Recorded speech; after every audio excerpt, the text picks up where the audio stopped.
સુરતમાં ઊંધિયા માટે વહેલી સવારથી લાઈનો લાગી છે। ઊંધિયાના ભાવમાં આ વખતે વધારો થયો છે।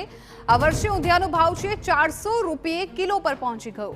પાછલા વર્ષે કિલોના ભાવ 360 રૂપિયા હતા, જે 40 રૂપિયાના વધારા સાથે કિલોનો ભાવ 400 રૂપિયા પર પહોંચી ગયો છે।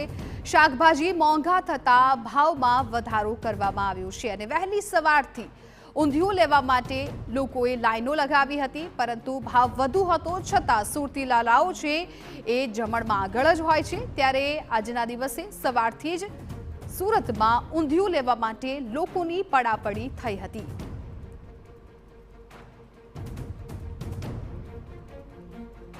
ઉત્તરાયણનો તહેવાર છે ત્યારે લોકો છે ઉત્તરાયણની અંદર જે રીતે પતંગ લેવા અથવા તો દોરીની દુકાને લાંબી લાઈનો લગાવતા હોય છે, પણ સુરતની વાત કંઈક અલગ જોવા મળતી હોય છે, કારણ કે સુરતી લોકો વહેલી સવારથી ફરસાણ અને નાસ્તાની લારી ઉપર જોવા મળતા હોય છે।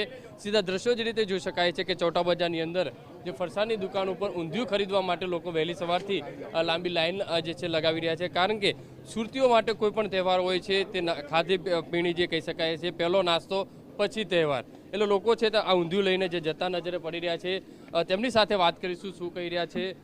શું કહેશો આજે ઊંધિયું ખરીદવા આવ્યા છો, ક્યાંથી આવ્યા? હું ઊંધિયું ખરીદવા માટે અત્યારે કતારગામથી આવી રહ્યો છું અને દર વર્ષે મારું ફિક્સ જ છે કે અર્લી મોર્નિંગ ઉઠીને શંકર જોશીનું ઊંધિયું લઈ લેવાનું, ફર્સ્ટ પહેલો જ નંબર હોય દર વર્ષે મારો ઊંધિયું લેવાનો। કેટલું ઊંધિયું લીધું અને કેટલો ઉત્સાહ મકર સંક્રાંતિ? મકર સંક્રાંતિનો ઉત્સાહ તો બહુ જ હોય છે, કારણ કે મારો એક જ નિયમ છે કે દર વર્ષે મકર સંક્રાંતિના દિવસે હું ધાબા પર જતો નથી, પણ 5 થી 6 થી 7 થી 8 જેટલી બને તેટલી ગૌશાળાનું જાઉં છું અને હરેક ગૌશાળાની અંદર હું બધી જ ગાયોને ગાજર ખવડાવું છું। જે રીતે જોઈ શકાય છે કે લોકો છે ઊંધિયું લઈ અને નીકળતા નજરે પડી રહ્યા છે, કારણ કે સુરતની વાત કંઈક અલગ છે। જોઈ શકાય છે કે અહીંયા પાર્સલ જે છે ઊંધિયા જે થઈ રહ્યા છે। દાદા શું કહેશો, સવારના ઊંધિયું લેવા માટે પહોંચ્યા? સવારમાં ઊંધિયું લેવા માટે એટલા માટે પહોંચવા કે આ ઉત્તરાયણનો તહેવાર ઊંધિયા સિવાય અધૂરો છે અને સુરતીઓનો ઉત્સાહ ઊંધિયા સિવાય ને પતંગ ચગાવવા કરતાં બી ઊંધિયું ખાવું ને પૂરી ખાવું એ સૌથી વધારે છે એ લોકોને માટે। જોઈ શકાય છે કે જે ઊંધિયું છે તે 400 રૂપિયા કિલો છે અત્યારે, અને જે છે ડિમાન્ડ છે વહેલી સવારથી લોકો છે અલગ અલગ ફરસાણની દુકાને આવી રહ્યા છે। અહીંયા જોઈ શકાય તે પ્રમાણે સુરતની તમામ જે દુકાનો પર આ રીતની જે લાંબી લાઈનો છે તે લાગી છે, જોઈ શકાય તે પ્રમાણે, કારણ કે સુરતી લોકો કોઈ પણ તહેવાર હોય છે તે ઊંધિયા સિવાય અથવા તો જે ખાણીપીણી સિવાય આ જે કરતા છે તે નજરે નથી પડતા। અત્યારે જોઈ શકાય છે પહેલી ફરસાણની દુકાને અને ત્યારબાદ બપોર બાદ જે ધાબા ઉપર પોતાના પરિવાર સાથે જે રીતે શું કહેશો દાદા, આજે ઊંધિયું લેવા આવ્યા છો? હા, ઊંધિયું લેવા આવ્યો છે। ક્યાંથી આવ્યા?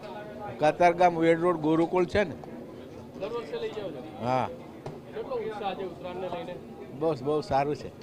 જેટલું જોઈ શકાય લોકો છે વહેલી સવારથી ઊંધિયું લેવા માટે આવી રહ્યા છે। અહીંયા પાર્સલ જે છે તે કરવામાં આવી રહ્યા છે, કારણ કે 1 કિલોના અત્યારનો જે ભાવ છે તે 400 રૂપિયા કિલો છે અત્યારે ઊંધિયું છે તે ભાવ છે લગાવવામાં આવ્યો છે અને વહેલી સવારથી લાંબી લાઈનો છે તે લાગી રહી છે। કેમેરામેન સંજય ચંડલ સાથે બલદેવ સુથાર, TV9।